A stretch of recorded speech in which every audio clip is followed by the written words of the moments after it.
In 1777, George Washington and the Continental Army marched from victory at Trenton and Princeton to establish headquarters at the center of Morristown, which is today the Morristown Green. It is for this reason that Morristown has been regarded as somewhat of a town for patriots.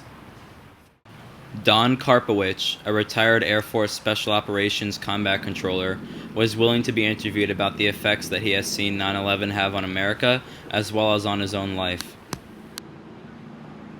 As an Air Force Special Operations Combat Controller, Don provided control of air traffic from remote and often hostile areas of battle. Men in his field are trained in a wide range of areas, which include scuba, parachuting, snowboarding, and FAA certification of air traffic.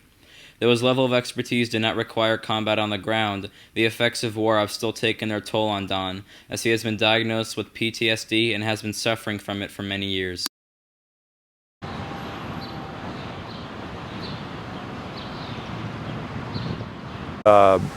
So I was home in the morning getting ready, or no, actually I was working from home that day.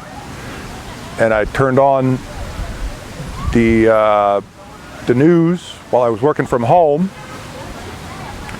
And I just had it in the background. You know, I had some paperwork I was doing. So it was just, the news was just on. And it kind of, you know, I had the sound off. But I saw the picture on the screen, and I was like, oh, it looked like a little plane. I thought, initially, because I saw it, it came, as soon as it came on the air, it popped right in my face. And I saw it was a little smoke. It just looked like a little bit of smoke coming out of the tower. At first I'm like, I didn't even turn the sound up. I was kind of like watching it saying, just a little, it had to be just a little plane or something.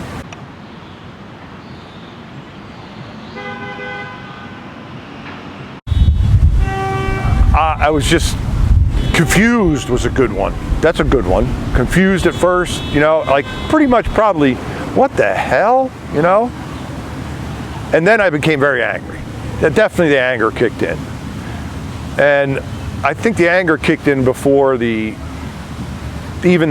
the sorrow of well, it was simultaneous. The sorrow of all the people being killed at that second.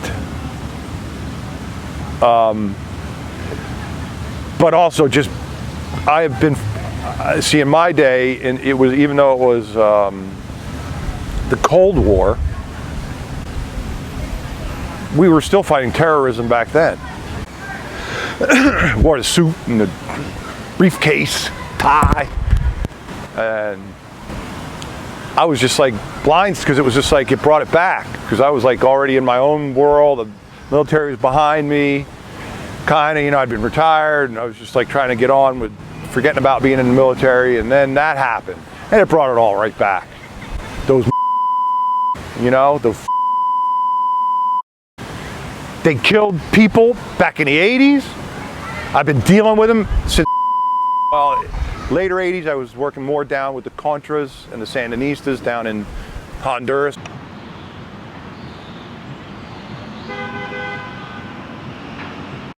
Immediately united and slowly became divided. How?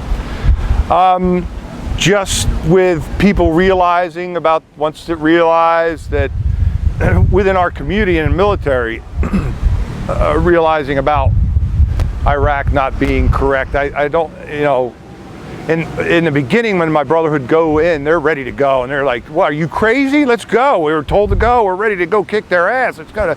But that's an attitude you have when you're in the fight. Now, when I was in the fight, I'm out of the fight, looking at it, going, "Dude, I don't want you going or dying for that. This is for what? What are you dying for? Why are we going there?" It made no sense to me. It still doesn't make sense. And you know what? I was right? Seems like it was right that I was right.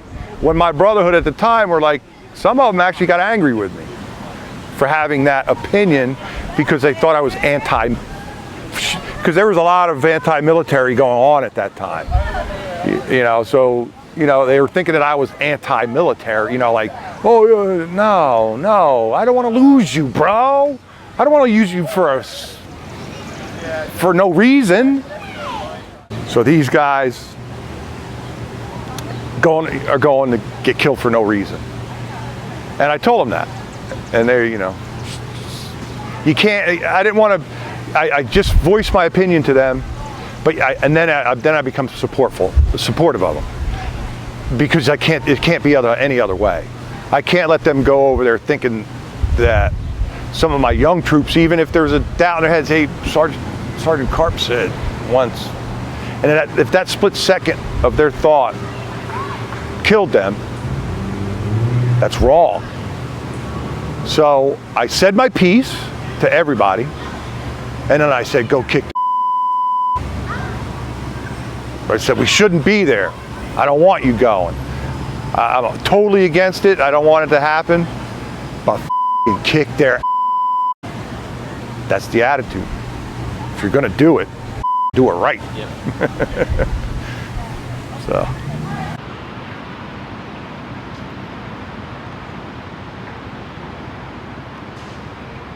I didn't agree with them going in there, and they put my brothers at risk.